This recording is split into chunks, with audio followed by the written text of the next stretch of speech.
네, 시청자 여러분, 오늘은 제가 좀 뜬금없는 얘기 같지만은 한번 짚어봐야 될 울산의 미사일 방어 체계 이 얘기를 좀 해보겠습니다. 조금 오버하는지 모르겠습니다만 늦기 전에 한번 좀 짚어봐야 할 얘기일 것 같아요. 윤석열 정부가 들어선 이후로 한동안 조용했던 북한의 도발이 잇따르더니 최근엔 북한이 울산을 향해서 미사일을 발사했다고 주장하는 그런 상황까지 왔지 않습니까? 평양 방송은 그렇게 얘기했지만 우리 군 당국은 북한이 이제 마치 이제 뻥을 친다고 일축을 했는데 우리나라 많은 도시 중에 울산을 콕 집어서 얘기하는 것 자체가 좀 껄쩍지근하고 불안하거든요. 여기서 문제는 이번에 알았는데 울산에 있는 민방위 대피 시설 중에 방사능과 화생방을 피할 수 있는 방호 시설은 전혀 없다는 것이 우리를 더 불안하게 합니다. 오늘 얘기 울산매일신문 편집국장 김진영 이사와 나눠보겠습니다. 안녕하세요. 네, 반갑습니다. 이거 정말 우리가 전방 지역도 아니고요. 한참 남쪽에 있는 울산에서 난데없이 미사일 방어 얘기를 하게 됐는데, 근데 이게 허구가 아니고 사실이잖아요. 네, 그렇습니다. 요즘 같이 이제 울산 시민들이 불안한 적이 없는데요. 미사일 이야기는 뭐 새로울 것도 없는 내용입니다. 문제는 북한이 이제 슬슬 남쪽으로 이제 미사일의 방향을 바꾸고 있다는 겁니다. 그러니까 이달 초에 지난 2일입니다. 북한이 미사일 도발로 울릉군 지역의 전역에 공습 경보가 갑자기 내려졌거든요. 난리 났어요. 그때 이제 당한 주민들, 관광객들은 대부분 대피 시설이 어디에 있는지 몰라가지고 허둥대었고 결국 뭐 집에 머물러면서 TV나 보고 있는 그런 상황이었거든요. 바로 이 같은 울릉도의 상황이 울산에서도 똑같이 재현될 수 있다. 이런 의미입니다. 우리가 특히 왜 겁이 나냐면 말만 들어도 겁나는 게 우리의 연평도에 포탄 떨어지는 거 우리가 봤잖아요.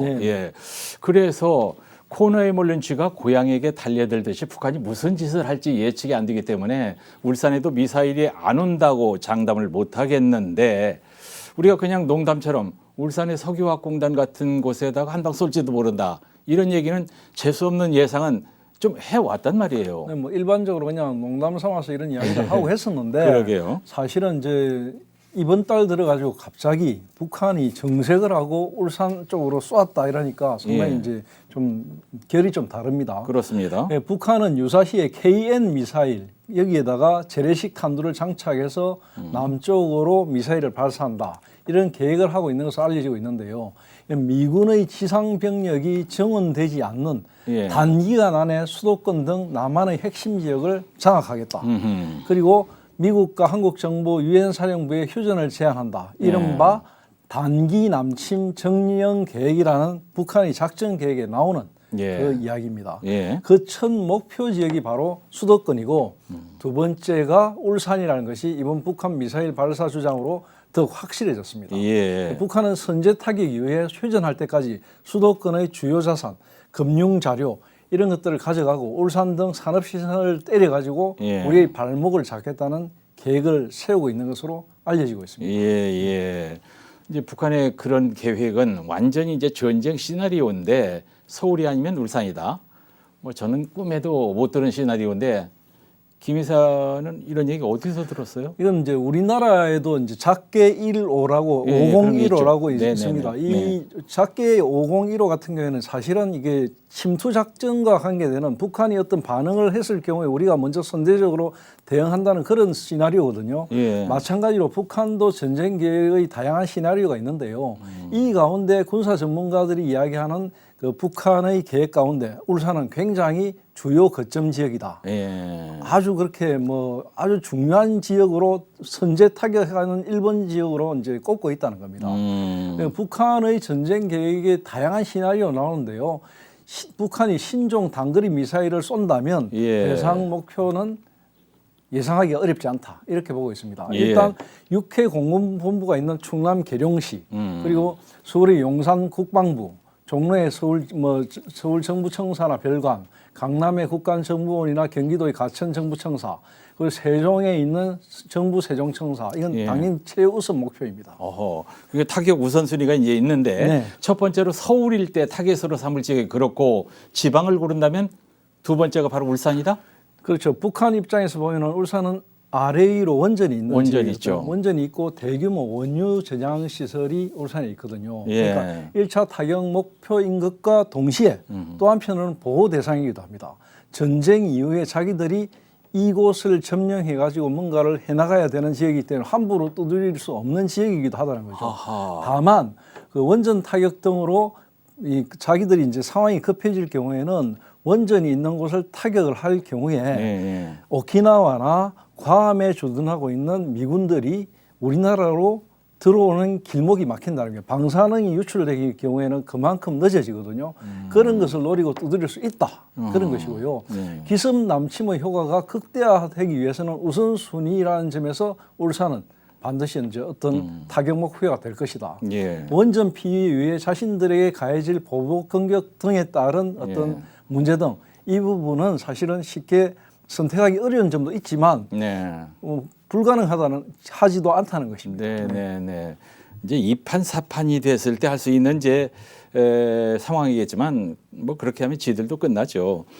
근데요, 지난번에 이제 울산에 미사일을 쐈다는 북한의 발표는 이제 북한이 뻥을 친 겁니까? 뭡니까? 이게 참 애매한데 우리 군 당국이 그런 사실이 없다라고 했는데 그 뒤에 뭐 얘기가 없어요? 아니 근데 북한이 이제 우리 군 당국이 그런 사실이 없다고 하니까 북한이 또 대응을 했습니다. 뭐 웃기지 마라. 아, 그랬어요? 쏘았다 이렇게 다시 이야기를 했는데 북한이 이제 울산에 미사일을 발사했다고 주장한 것은 지난 7일 날 주장을 했거든요. 예. 한미 연합 공중 훈련인 비질런트 스톰이라는 예, 이 예, 훈련 이게 대응한 군사 작전을 수행하면서 산업 시설이 밀집한 울산 앞바다에다가 전략 순항 미사일을 조준해서 발사했다 이렇게 주장하고 있습니다. 네. 즉 다시 말하면 이 전략 자산인 순항 미사일을 발사했다 이 이야기는 뭐 자기들 주장대로 하면은 북한군 총참모부의 발표대로 이야기를 해보면 그렇습니다. 작전 1일차였던 지난 2일에 한경북도 지역에서 590.5km 사거리로 남조선 지역의 울산시 앞 80km 부근 수역 공해상에 예. 두 발의 전략 순항 미사일을 보복 타격했다 이렇게 주장을 했습니다. 예. 우리 측 합동참모본부는 북한의 주장이 한미 정찰 자산으로 감지된 적이 없다 예. 이렇게 부인했습니다. 반대로 이야기하면 한미 감시 정찰 자산으로 참지를 못했을 수도 있다는 이야기도 나올 수 있는 겁니다. 또 북한의 주장이 사실과 다르다며 북한이 발사한 미사일은 동해산 북방 한계성 이남 공해상에 떨어진 단거리 탄도미사일 SRBM 한 발이고 우리 군은 이에 대응해서 공군 F-15K 등으로 이제 NLL 이북으로 세 발의 공대지 미사일을 정밀 사격했다 이렇게 발표를 했습니다. 그런데 군사 전문가들은 북한의 이런 주장을 두 가지 경우로 보고 있습니다. 어떻게요? 한 가지는 북한이 정말로 그냥 입으로만 공포감을 조성하기 위해서 허풍을 떤 것이다. 예. 이렇게 주장하는 것 하나고 나머지 하나는 순항 미사일의 특징은 그냥 쏘아가지고 가는 게 아니거든요. 낮게 날죠. 바다 위로. 조정이 가능하거든요. 어느 지점까지는 갔다가 조정이 가능하기 때문에 이건 레이더에 안 잡힐 수도 있지 않느냐 이런 이야기가 있는데 예. 사실은 만약에 그렇게 떨어졌다면 지금쯤은 자네들이 수거되고 이렇게 했을 겁니다. 그런 게 없는 거 보면은 아직 그 우리 군의 발표를 신뢰할 만하지 않나 이렇게 생각합니다. 예, 신뢰해야죠. 근데 이제 강하게 말하지 않고 좀 외교적인 표현으로 사실과 다르다 뭐 이런 식으로 이제 부정을 하니까 뭔가 좀 꺼림칙하단 말이에요. 근데 북한은 왜 하필 울산 앞바다 그것도 80km 해상에다 미사일을 쏘았다고 구체적으로 이렇게 탁 탄착 지점을 콕 집어서 말할까요? 보통 이제 80km라는 지점이 이제 우리 그 어선들이 조업을 하는 밖의 구역이거든요. 그러니까 이제 보통 80km 이렇게 넘어서 이야기하는데 북한이 대남 공격이나 뭐 군사 훈련 과정에서 과장이나 거짓말을 일삼는 적은 한두 번이 아닙니다. 그렇긴 하죠. 그러면서 이를 일축하기 어려운 것은 순항 미사일의 특성이 감지 실패의 가능성이 있기 때문이고요. 또 포물선 궤적을 그리는 탄도 미사일은 우리 군의 레이더로 얼마든지 탐지할 수 있지만 지상 수십에서 수백 미터의 저고도로 비행하는 순항 미사일 같은 경우에는 잡히지 않을 수가 있기 때문에 예. 놓쳤을 만에 하나 놓쳤을 수도 있기 때문에 또 그런 것들 쏠 수 있을 가능성이 있기 때문에 우리가 아무래도 긴장을 하는 것입니다. 예. 더 위험한 것은 이제 북한 같은 경우에는 이 이제 지금 이런 전략 자산들을 이야기할 때 북한의 주장이 거짓이든 아니든 분명한 것은 무엇이냐면 예. 언제든지 우리를 향해서 뭔가를 쏠 수 있다는 것이죠. 예. 쏠 수 있다는 이 점 때문에 우리가 아무래도 좀 불안하다는 것입니다. 예, 이제 그 이제 우리가 이제 이번에 알았습니다만은, 그 사람들이 뭐 세상에 그게 멀리 울산까지 그걸 우리 군당들은 이제 예상을 했는지 모르겠지만은, 예, 야 이거 좀 자 그러면 여기서 우리의 공격에 우리의 대응 수단이 있다면 어떤 대응 수단이 있습니까? 네, 대응 수단은 여러 가지가 있습니다. 사실은 이게 뭐 우리가 이게 울산공단이 만들어진 게 벌써 60년이 되지 않았습니까? 예. 60년이 되었고 울산에 대한 공단의 여러 가지 시설들이 들어서면서 자연스럽게 울산공단의 주요한 시설이 들어서는 만큼 방어 시설도 그만큼 대비가 되어 왔던 겁니다. 예. 그리고 몇 년 전에 석유 비축기지 준공한 거 기억하시죠? 예. 지하에. 네네네. 엄청 커요. 예, 그게 우리나라의 지금 여수를 비롯해가지고 울산이 제일 큰데 네네. 이게 한 100일분을 우리가 갖고 있습니다. 네네. 석 달치를 가지고 있는데 예. 민간까지 합치면 한 200일분 정도를 우리가 공급 안 받고 자력으로 해결할 수 있는 양이거든요. 그렇습니다. 그러니까 그렇습니다. 이 울산에 있는 이 석유 저장 시설은 북한으로서는 굉장한 공격 대상. 공격 대상이기도 하지만 보호 대상이기도 그렇습니다. 합니다. 예. 그런데 즉 다시 말하면 우리도 마찬가지로 이런 시설들을 우리가 보호해야 되거든요. 예. 보호해야 되기 위해서 울산에는 가장 강력한 두 가지의 어떤 방어 시설을 가지고 있습니다. 예. 하나는 시청자 여러분 잘 모르시겠지만 엄청나게 고도화된 레이더 기지가 울산에 있습니다. 울산에요? 예. 근데 이런 얘기 해도 괜찮습니까? 뭐 이 정도는 이 정도는? 됩니다. 네. 제가 이 방송 하려고 여러 가지 취재를 하면서 예. 어느 정도의 선까지는 제가 감지를 하고 있기 때문에 그리고 아주 첨단의 레이더 기지가 울산에 있고요. 예. 그리고 또 울산 모처에 또 엄청난 규모의 미사일 부대가 있습니다. 예. 미사일 부대가 있고. 네. 근데 울산에 그런 게 있는 것도 중요하지만 이건 그냥 최후의 방어망으로 있는 것이고 네. 사실은 뭐 해운대 장산, 대구 804안에 예. 울산과 함께하는 삼각편대의 레이더 기지가 예. 갖춰져 있습니다. 네네. 그래서 북에서 날아오는 이 모든 무기들이나 이런 것들은 이 레이더로 다 잡힙니다. 네. 다 잡히고 장산 803에는 또 미사일 방어 시설이 엄청나게 갖춰져 있습니다. 그리고 외관을 중심으로 한 미군의 보급망, 예. 그리고 포항을 중심으로 한 해병 기지, 예. 우리나라 항모 예. 제5함대가 또 울산 인근에 버티고 있습니다. 예. 뿐만 아니라 현대중공업에는 엄청난 군수 시설이 있지 않습니까?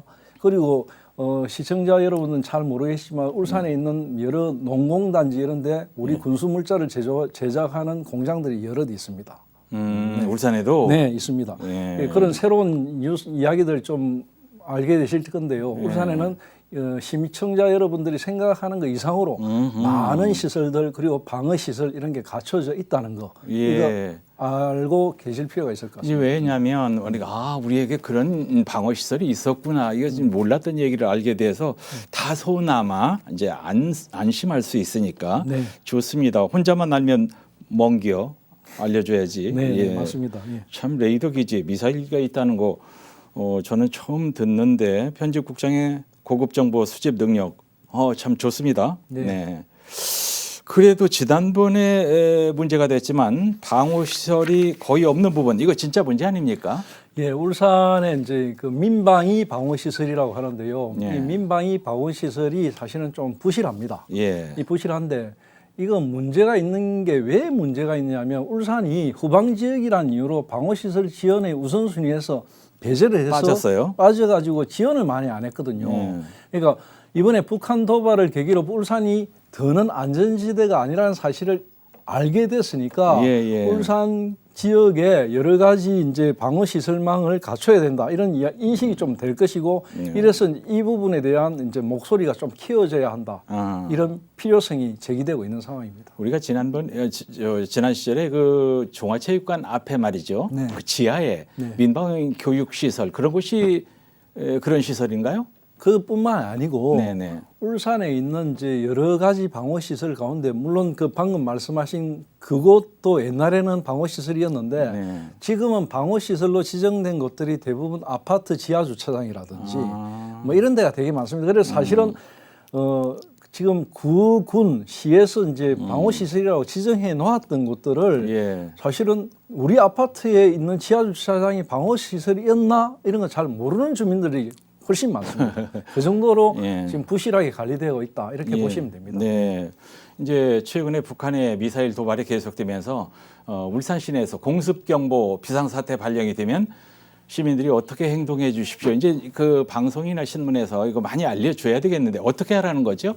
네, 울산시는 공습경보 발령 시에는 예. 가장 가까운 민방위 주민 대피 시설로 대피해야 하고 예. 안전 디딤돌 그리고 그 안전 디딤돌 앱이 있답니다. 앱 그래요? 인터넷 국민 재난 포털 이런 걸 통해 가지고 지하 대피소 484곳의 그 지하 대피소가 있거든요. 울산에? 예, 이곳의 위치를 확인할 수 있다 이렇게 밝히고 있습니다. 네. 만약에 대피 시설을 찾을 수 없는 경우에는 예. 주변에 있는 지하 시설로 대피해야 하고 운행 중인 차량은 가까운 빈터 도로 오른쪽에 세운 후에 대피하라 예. 이렇게 안내를 하고 있습니다. 뭐 그 지진 났을 때하고 이제 비슷한 얘기인데 이런 시설들이 예를 들면 이제 아파트의 지하 주차장 미사일 날아오는데 이게 방어해 줄 수 있는 시설이 됩니까?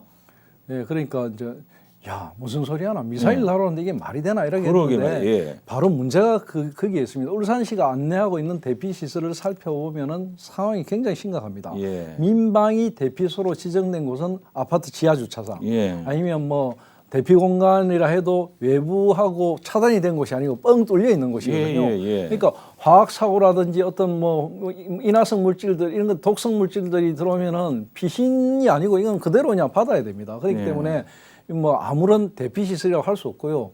남구의 한 대피 시설 같은 경우에는 주민 한 10,000명을 수용할 수 있다고 안내하고 있는데 주민들이 앉을만한 시설 자체가 없고 수일 동안 뭐 공습이나 화학이나 뭐 방사능 사고가 지속될 경우에는 누울 수 있는 공간조차 없고 이게 과연 대피 시설이 맞느냐 할 정도의 그런 열악한 상황이거든요. 그렇습니다. 심지어 이곳 주민들은 지하 주차장이 대피 시설이라는 자체를 모르는 몰라요. 그런 상황입니다. 그러니까 울산에 미사일이 날아오거나 전쟁이 터지면 주민들은 모두 민방위 대피소, 뭐 공용 대피 시설로 피해야 하는데 타 지역으로 탈출하려고 자가용에 탄다면 바로 그냥 죽음으로 연결된다. 예. 이렇게밖에 볼 수 없는 상황이 벌어지고 있습니다. 실제로 우크라이나하고 러시아가 전쟁이 일어났을 때 키이우를 비롯한 우크라이나의 수도 사람들이 탈출하고 이랬을 때 우리가 화면으로 보지 않았습니까? 우왕좌왕하고 결국 뭐 엉망진창이 되는 거 그렇죠. 그런 겁니다. 네.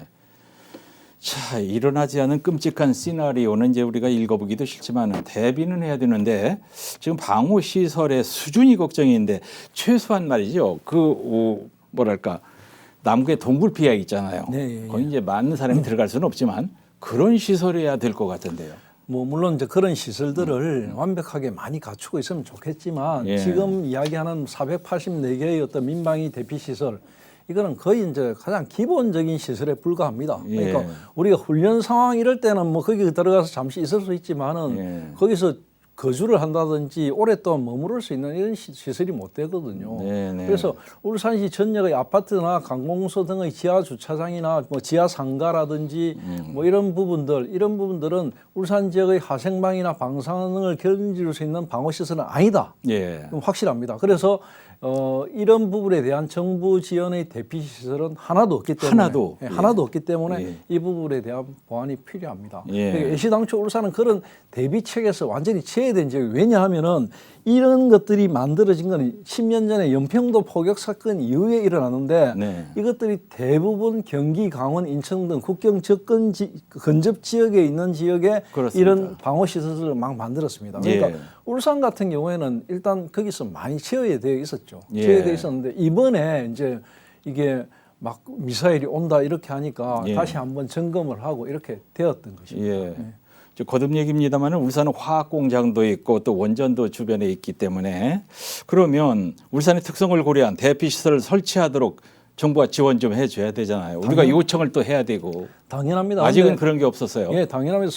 울산 같은 경우에는 수교학단지도 있고 고리원전, 월성원전, 세울원전 이런 원전들이 24기 정도가 지금 설치되어 있거든요. 예. 전쟁이 발생할 경우에는 굉장히 중요 타격 지역이기도 하지만 한 인근 지역까지 합치면 150만, 200만 가까운 주민들이 굉장히 위험에 처한 지역입니다. 그렇기 때문에 이 부분이 울산이 후방 지역이라고 하지만 더 이상 안전지대가 아니라는 점. 예. 이 부분을 근거로 해서 예. 이 많은 시설이 필요하고요. 특히 예. 울산은 지난 5년간 수교학 단지의 폭발이라든지 화재, 유해 물질 누출 사고가 700여 건이 발생했거든요. 예. 그러니까 굉장히 시민들이 불안해하고 떨어야 하는 지역이기 때문에 이런 상황에 울산 시민들은 우려감을 나타내고 있고 예. 또 전쟁이 아닌 화학 사고, 원전 사고 등이 날 경우를 대비해서라도 예. 이런 여러 가지 화생방 시설이라든지 이런 방호 시설은 반드시 필요하고 이번 기회에 좀 목소리를 내서라도 예. 만들어야 되고 예. 정부 지원의 대피시설 설치 근거, 예. 법령의 사각지대라는 점을